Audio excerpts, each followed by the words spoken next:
Student आगे continue करने जा रहे हैं नेक्स्ट वीडियो डिसोल्यूशन के ऊपर ही, जिसका क्वेश्चन नंबर 27 हम करने जा रहे हैं।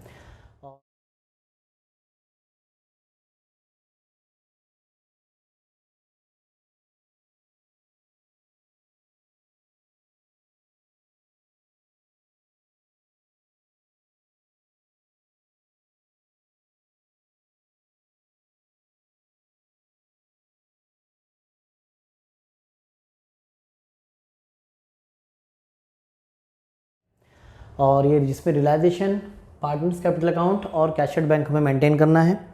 तो क्वेश्चन नंबर 27 में आशु और हरीश जो है हमारे पार्टनर्स हैं, जिसकी ओपनिंग कैपिटल बैलेंस दे रखे हैं 1,08,000 और 54,000। कैश इन हैंड आपको 8,000 दिया हुआ है। अब यहाँ पे मैं एसेट्स और लायबिलिटीज़ को ट्रांसफ़र करूँगा, जिसमें आपके एसेट्स है building, machine, furniture, stock, investment and debtor. तो आपके यहाँ पे बहुत सारी एसेट्स हैं। Building 80,000, machinery 70,000, furniture 14,000, stock 20,000, investment 60,000 and debtor 48,000।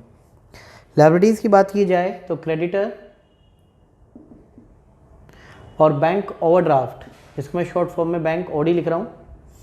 Creditor है आपके 88,000 और बैंक ओवरड्राफ्ट आपका 50,000 है। तो हमने एसेट्स और लायबिलिटीज़ को ट्रांसफ़र कर दिया, ओपनिंग बैलेंस डाल दिया कैपिटल अकाउंट का, और कैशड बैंक के भी फिगर यहाँ पे हमने दिखा दिए। अब एडजस्टमेंट में देखते हैं कि कहता है Ashu take over the building at 95,000। तो कोई भी एसेट जो है बाय साइड में टेक ओवर होती है। बाय नाम लिखेंगे यहाँ पे आशु कैपिटल अकाउंट, ब्रैकेट में आप शो करेंगे यहाँ पर बिल्डिंग जो कि 95,000 है, और साथ ही साथ आशु की कैपिटल अकाउंट में भी शो करेंगे। यहाँ पे क्रेडिट है तो यहाँ पे डेबिट साइड में शो होगा आशु के, और ये आपका रियलाइजेशन अकाउंट से आया है। इसके बाद देखते हैं मशीनरी और फर्नीचर टेक ओवर किया हर्ष ने एट द ₹80,000, यानी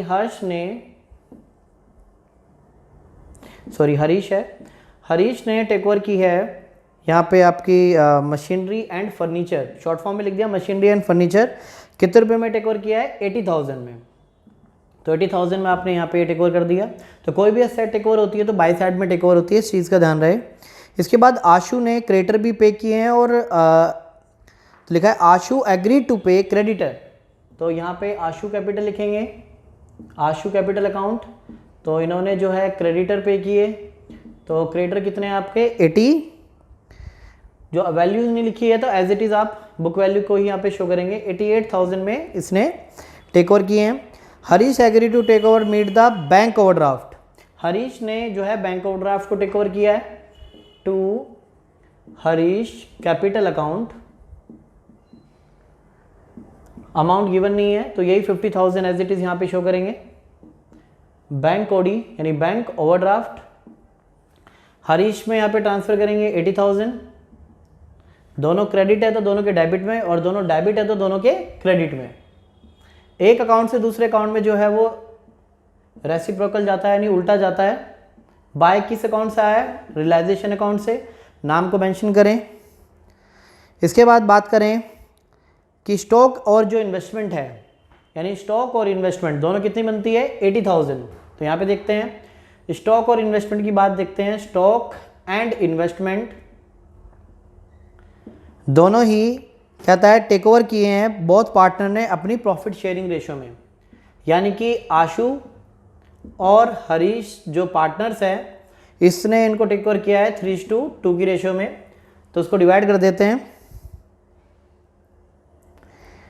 80,000 अमाउंट है, जिसको हम 3/5 यानी कि 48,000 में, और 22,000 में, 32। तो 48 और 32,000 में इन्होंने इसको टेक ओवर किया। स्टॉक और इन्वेस्टमेंट दैट मीन्स 80,000 दोनों का ऐड किया।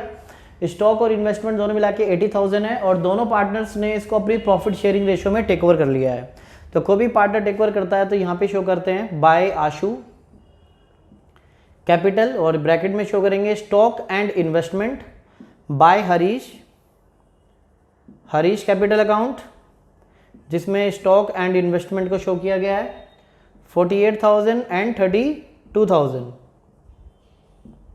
ये दोनों यहाँ पे पार्टनर्स ने टेक ओवर कर लिया है। क्रेडिट में है तो रिवैल्यूएशन के पार्टनर्स कैपिटल के डेबिट में भी शो होगा 48,000 और 32,000। दोनों स्टॉक और इन्वेस्टमेंट दोनों ने टेक ओवर किया अपनी प्रॉफिट शेयरिंग रेशो में, तो यहाँ पर आपके डेबिट साइड में भी आएगा, यहाँ पे क्रेडिट है तो यहाँ के डेबिट में भी आएगा आपके। इसके बाद बात करें क्वेश्चन में, तो डेटर जो रिलाइज हुए हैं वो 46,000 में रिलाइज हुए हैं। बाय आप बैंक वर्ड यूज़ करें या कैश वर्ड यूज़ करें, कैश या बैंक वर्ड यूज़ करेंगे। तो यहाँ पे डेटर जो हैं बताए गए हैं वो 40,000 में रिलाइज हुए हैं 46,000 में, और रियलाइजेशन एक्सपेंस 3,000 में रिलाइज हुए हैं टू कैश बैंक 3,000 में रिलाइज किए गए हैं रियलाइजेशन एक्सपेंस। ओके, तो देखते हैं पर सारी एसेट्स हो चुकी है, बिल्डिंग डन हो चुकी है, मशीनरी और फर्नीचर दोनों डन हो चुके हैं, स्टॉक फर्नीचर भी हो चुका है, डेटर्स भी हो चुके हैं। सारी एसेट्स जो है या तो टेक ओवर हो चुकी है या फिर सोल्ड हो चुकी है। ये जो डेटर है इससे पैसा जो आया वो किसी पार्टनर्स का नाम यहाँ पे मेंशन नहीं है, तो ये माना जाएगा कि इससे कलेक्शन आई है और रियलाइजेशन एक्सपेंस आपके यहाँ से पेमेंट हुए। तो कैश बैंक में भी इनको ट्रांसफर करेंगे, डेबिट है तो क्रेडिट साइड में शो करेंगे by realisation account, asset sold liability पे या रियलाइजेशन एक्सपेंस जो भी है रियलाइजेशन एक्सपेंस से, to realisation account 46,000 debtor sold किए गए हैं ये, या डेटर से रियलाइज हुआ है पैसा। तो फाइनली हमें क्या करना है, ये रियलाइजेशन अकाउंट को क्लोज करना है। इस अकाउंट को हम क्लोज करते हैं। तो जैसा कि ज़्यादातर लॉस ही आता है तो पहले डेबिट साइड को जरा टोटलिंग कर देते हैं। 80,000 80 plus 70 plus 14 plus 20 60 80 plus 48 plus 88 plus 50 और 3,000 यानी 53,000। तो इस साइड का जो टोटल है वो 4,33,000 है। एक बार इसको लिख लेते हैं। क्रेडिट साइड देखते हैं 88,000 plus 50,000 plus 95,000 plus 80 plus 48 plus 32 and 46,000। तो ये जो टोटलिंग आ रही है वो 4,39,000 है। तो क्रेडिट साइड जो है ग्रेटर है तो ये माइनस करेंगे इसमें से 4,33,000, तो 6,000 का जो है आपका प्रॉफिट आएगा। प्रॉफिट को हम डिस्ट्रीब्यूट करेंगे आशु और हरीश में। तो जो रेशो है इसकी वो 3:2 है। तो 6,000 को हम डिस्ट्रीब्यूट कर देते हैं 3:2 रेशो में।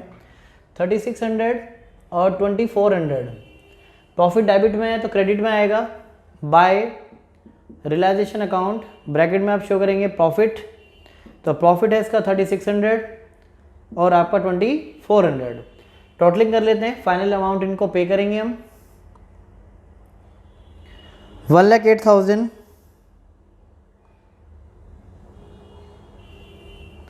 Plus 88,000 plus 3,600। टोटल अमाउंट है 1,99,600 1,99,600 और ये माइनस कर देते हैं डेबिट साइड। तो बैलेंस जो ट्रांसफ़र होगा वो आपका किस में होगा, कैश या बैंक में ट्रांसफ़र होगा। तो माइनस कर देते हैं 95,000 माइनस 48,000 56,600 और हरीश का भी इस तरह से कैलकुलेट कर लेते हैं 54 प्लस 50 1,04,000 प्लस 2,400 1,06,400 टोटल अमाउंट है 1,06,400। अब इसमें से डेबिट साइड है जो माइनस कर रहे हैं माइनस 80,000 माइनस 32,000। तो आप देखेंगे कि क्रेडिट साइड जो है ये ग्रेटर आ रही है, यानी कि जो बैलेंस है वो इधर नहीं इधर आएगा आपका। यानी टोटलिंग अगर आप इसकी चेक करें तो 1,12,000 आपकी इसकी टोटलिंग है। 1,12,000 में से आप माइनस करेंगे ये साइड 1,06,400 जो कि है 5,600 यहाँ पे बैलेंस आएगा।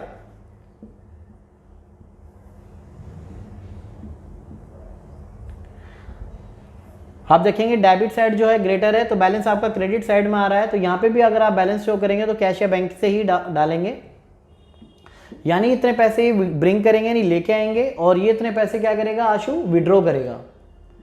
ये इनके बैलेंसिंग फिगर है। ये क्रेडिट से डेबिट में आएगा 5600, ये हरीश लेके आएगा इतना अमाउंट कैश का, और ये डेबिट से क्रेडिट में आएगा 56,600 जो कि आशु है। आशु इतने पैसे विड्रॉ करेगा और आपकी दोनों साइड जो है वो इक्वेट होनी चाहिए, बराबर होनी चाहिए। दोनों साइड का टोटल कर लेते हैं। 46 + 8 54,000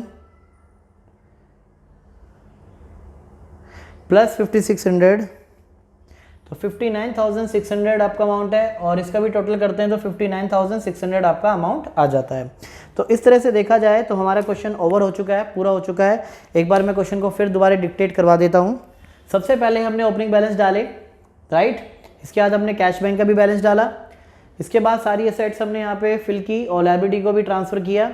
इसके बाद फर्स्ट एडजस्टमेंट ये थी कि आशु ने जो है बिल्डिंग टेक ओवर की है, तो बाय साइड में टेक ओवर किया जाता है, बाय आशु कैपिटल। हरीश ने मशीन और फर्नीचर टेक ओवर किया, दोनों का क्रेडिट से डेबिट साइड में आ गया। आशु ने क्रेडिटर भी टेक ओवर किए हैं और बैंक ओवरड्राफ्ट जो है हरीश ने टेक ओवर किया है। तो लायबिलिटीज़ जो है यहाँ पे डेबिट में टेक ओवर की जाती है, दोनों के कैपिटल अकाउंट में भी ट्रांसफ़र किया है यहाँ में। इसके बाद स्टॉक और इन्वेस्टमेंट जो कि 80,000 अमाउंट है, उसको आशु और हरीश ने जो है अपने प्रॉफिट शेयरिंग रेशो में डिस्ट्रीब्यूट कर लिया, 48,000 एंड 32,000। तो यहाँ पे दोनों को टेक ओवर कर लिया, तो दोनों क्रेडिट साइड है तो डेबिट साइड में अमाउंट आएगा। उसके बाद डेटर से जो है 46,000 रिलाइज हुए हैं, और रियलाइजेशन एक्सपेंस हमने 3,000 पे किए हैं। तो जो टोटल है क्रेडिट साइड का ज़्यादा है, ग्रेटर है, 6,000 डेबिट में प्रॉफिट आया है।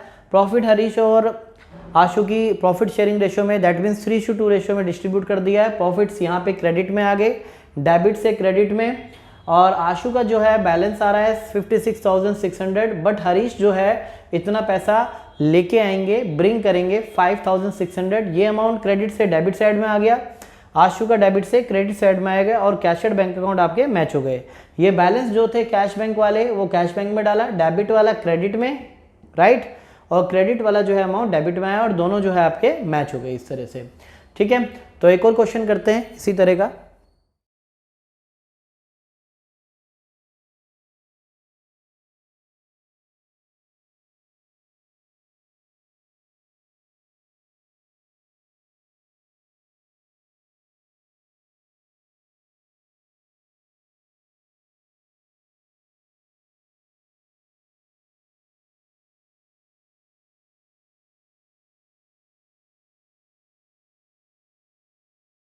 तो स्टूडेंट क्वेश्चन नंबर 28 की ओर चलते हैं।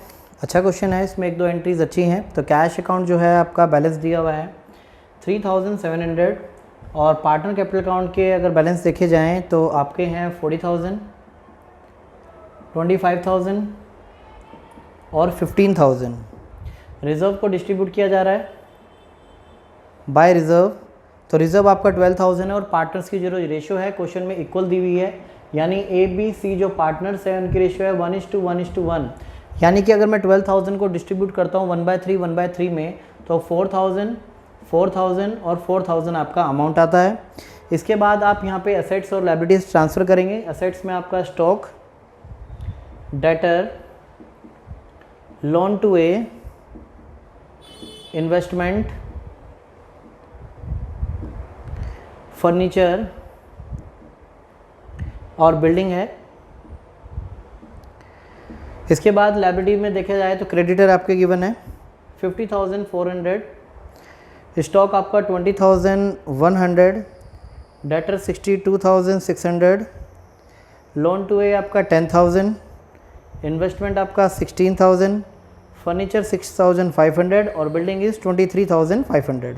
ओके, इसके बाद बताता है फर्म डिसॉल्व हो चुकी है इस डेट पर। From the following purpose, first adjustment में रीड कर रहा हूँ। For the purpose of dissolution investment जो है 18,000 की है, and A take over the investment ₹18,000। A ने 18,000 की जो है इन्वेस्टमेंट टेक ओवर कर ली है, बाय ए कैपिटल आप शो करें, और ब्रैकेट में आप शो करें कि इन्वेस्टमेंट ली है, और साथ ही साथ ए के कैपिटल अकाउंट में भी शो कीजिए 18,000 डेबिट साइड में क्रॉस आता है to realisation account, B adjustment में कहता है फिक्स असेट्स जो है 29,700 में सेल हुई है, तो बाय में आप डालिए कैश या बैंक हेडिंग जो भी आप डालें। तो फिक्स असेट्स आपको गिवन है कि 29,700 में गई है। स्टॉक और डेटर की बात की जाए तो 80,000 में है। रियलाइजेशन एक्सपेंस पे हुए हैं टू कैश या बैंक हेडिंग डालेंगे। रियलाइजेशन एक्सपेंस जो पेड हुए हैं वो हैं 1300 और क्रेडिटर जो है वो 800 डिस्काउंट पर गए हैं। ध्यान से देखना, क्रेडिटर का जितना भी अमाउंट है 50,400, तो ये 800 डिस्काउंट पे जाएगा तो 49,600 जो है आपका अमाउंट टोटल पे किया जाएगा। ओके, इसके बाद कोई और लायबिलिटी नहीं है जिसको पे किया जाएगा, बट आपको ई पॉइंट में की वजह से मैं क्वेश्चन को करवा रहा हूँ। एक बिल था यानी 1 BR था 1500 का, डिस्काउंट करवाया था और वो डिसऑनर हो गया। The acceptor has been become insolvent and unable to pay anything and hence the bill was met by the firm. यानी कि एक बिल था यानी 1500 का, वो डिसऑनर हो चुका है, तो उसकी जो पेमेंट है वो आपकी तरफ से ही होगी। तो बिल डिसऑनर जब हो जाता है तो फर्म को ही उसका पैसा पे करना होता है। एक्चुअल में ऐसा होता है कि फर्म ने तो पहले से जो है बिल का पैसा रिसीव कर लिया होगा बैंक से, पर जब बैंक उस पर्सन के पास गया होगा जिसके पास बिल है, तो वो इंसॉल्वेंट हो गया, तो बैंक वापस पैसा किससे लेगा? फर्म से लेगा, क्योंकि फर्म ने पैसा रिसीव किया था, बिल डिस्काउंट करवाया था। तो जितना भी अमाउंट है वो आपको पहले पे करना पड़ेगा, तब फर्म जो है डिसॉल्व होगी। फिक्स असेट्स यहाँ पे 29,700 के अंदर हो चुकी है। स्टॉक एंड डेटर यानी कि बात देखी जाए, स्टॉक और डेटर हो चुका है। इन्वेस्टमेंट जो है टेक ओवर हो चुकी है। फर्नीचर और बिल्डिंग ये फिक्स असेट्स है वो सेल हो चुके हैं। लोन 10,000 ए को दिया हुआ था, तो हम यहाँ से कलेक्शन ले सकते हैं इससे। 10,000 जो है लोन टू ए आप यहाँ पे शो कर सकते हैं 10,000 का, या आप ऐसा भी कर सकते हैं कि 10,000 जो लोन दिया हुआ था ए को, हम उसकी कैपिटल अकाउंट में भी शो कर सकते हैं और ये अमाउंट डायरेक्ट हम यहाँ से माइनस भी कर सकते हैं। ज़्यादा बेटर यही है कि यहाँ से जो हम लोन वाला पोर्शन है वो हटा दें, क्योंकि हमने लोन ए को दिया हुआ था, तो जब फर्म डिसॉल्व होगी तो लोन जो ए को दिया हुआ था कितना है 10,000, वो यहाँ से इसको डिडक्ट कर दिया जाएगा उसकी कैपिटल से, यानी कि ए लोन। ओके भाई, लोन लिया था, अब फर्म डिसॉल्व हो रही है तो उससे 10,000 जो है इससे लोन वापस हम ले लेते हैं। तो यहाँ से एसेट्स में से हम हटा देते हैं लोन को और यहाँ पे सीधा इसको डाल देते हैं। तो यहाँ से भी हम इसको हटा देते हैं क्योंकि हमने यहाँ पे शो ही नहीं किया, तो आप इसको इग्नोर करें। बाकी एसेट्स लायबिलिटी जो है सारी सेल हो चुकी है। 1,09,700 टोटल आपका अमाउंट आ गया कैश बैंक का, ये हमने पेमेंट कर दी, तो टोटल अमाउंट आप शो कर दें। बाकी क्वेश्चन में और कुछ नहीं है कि जो हमें करना बाकी है। 1300 प्लस 49,600 प्लस 1,500, तो टोटल अमाउंट बनता है 52,400। तो 52,400 जो है वो पेमेंट हुई है, तो बाय साइड में आएगा by realisation account liability paid. इसके बाद आपका 1,09,700 कलेक्शन आई है टू रियलाइजेशन अकाउंट, यहाँ पे आप शो करेंगे एसेट सोल्ड। उसके बाद हम अकाउंट को क्लोज कर देते हैं। देखते हैं डेबिट या क्रेडिट साइड में से कौन सी ग्रेटर है। तो डेबिट साइड जो है 20,100 प्लस 62,600 प्लस 16,000 प्लस 6,500 23,500 52,400, तो टोटल अमाउंट जो बनता है वो 1,81,100 अमाउंट है। क्रेडिट साइड का अमाउंट भी देख लेते हैं। 5,04,000 18,000 और 1,09,700, तो ये जो अमाउंट बन रहा है आपका 1,78,000 बन रहा है। तो आपकी ये साइड ही आपका क्या होगा? लॉस आएगा। लॉस में कैलकुलेट कर देता हूँ, माइनस कीजिए 1,81,100, ये 3,000 आपका लॉस है। लॉस जो है तीनों पार्टनर्स में डिस्ट्रीब्यूट होगा 1,000 1,000 1,000। क्रेडिट साइड से डेबिट साइड में आप शो करेंगे to realisation account 1,000 rupees 1,000 rupees 1,000 rupees, क्योंकि रेशो इक्वल है। 44,000 आपका ए का अमाउंट है। 44,000 में से सारे डेबिट का अमाउंट माइनस करेंगे तो कैश बैंक का जो है बैलेंस आएगा। 29,000 बी का अमाउंट है। 29,000 में से 1,000 रुपीज़ माइनस करें 28,000। 19,000 में से 1,000 रुपीज़ माइनस करें तो आपका ये अमाउंट बनता है 18,000। एक अमाउंट हम दोबारा कैलकुलेट कर लेते हैं। 44,000 में से माइनस करेंगे 28 एंड 1,000। तो ये बैलेंस आ रहा है आपका 15,000। तो तीनों जो है इतना अमाउंट विड्रॉल करेंगे बिजनेस में से, A capital, B capital and C capital. A withdraw करेगा 15,000, 28,000 बी विड्रॉ करेगा और 18,000 जो है सी विड्रॉल करेगा। तो दोनों साइड इक्वेट करके देखते हैं कितना अमाउंट बनता है। 3700 प्लस 1,09,700, तो टोटल अमाउंट आता है 1,13,400। 1,13,400 टोटल अमाउंट। क्रेडिट साइड का भी टोटल एक बार चेक कर लेते हैं। 52,400 प्लस 15 प्लस 28 प्लस 18, तो हमारा मैच हो चुका है आंसर। तो इस तरह से हमारा क्वेश्चन जो है वो क्लोज हो जाता है। तो सबसे पहले क्वेश्चन में आपने बैलेंस डाले, रिजर्व को डिस्ट्रीब्यूट किया, रिजर्व स्टार्टिंग में डिस्ट्रीब्यूट कर लेते हैं जो कि इक्वल रेशियो है। असेट्स में स्टॉक, डेटर, इन्वेस्टमेंट, फर्नीचर और बिल्डिंग यहाँ पे ट्रांसफर कर दी, और लायबिलिटी में खाली एक ही आइटम था क्रेडिटर। और जो लोन ए को हमने दिया हुआ था तो हम इसके डेबिट साइड से, कैपिटल अकाउंट से इसको डेबिट कर देते हैं, उतनी कैपिटल उसकी कम कर देंगे जितना उसने हमसे लोन लिया था। बाकी ए ने जो है इन्वेस्टमेंट टेक ओवर की है बाय साइड में, तो यहाँ पे इसके डेबिट साइड में आ जाएगा। फिक्स असेट्स और स्टॉक एंड डेटर्स इतने में सेल हो चुके हैं।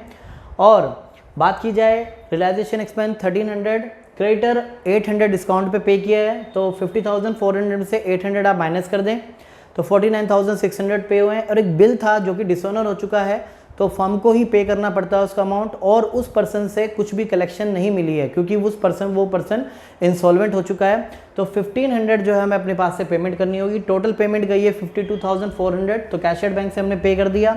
कलेक्शन आई है 1,09,700 जो कि डेबिट साइड में शो कर दिया। बैलेंस निकाला तो लॉस निकला, लॉस इक्वल बांट दिया, डिस्ट्रीब्यूट कर दिया पार्टनर्स में। क्रेडिट से डेबिट साइड में आएगा। पार्टनर्स कैपिटल अकाउंट को क्लोज किया तो 15,000, 28,000 और 18,000 ए बी का बैलेंस बचता है। वो बैलेंस यहाँ से यहाँ क्रेडिट में ट्रांसफर होगा क्योंकि कैश बैंक लिखा है, क्रेडिट साइड में ट्रांसफर होगा और दोनों साइड आपकी जो है इक्वेट हो गई है। तो आपको हमारी वीडियो अच्छी लगी हो तो लाइक करें, सब्सक्राइब करें। जय हिंद, जय भारत।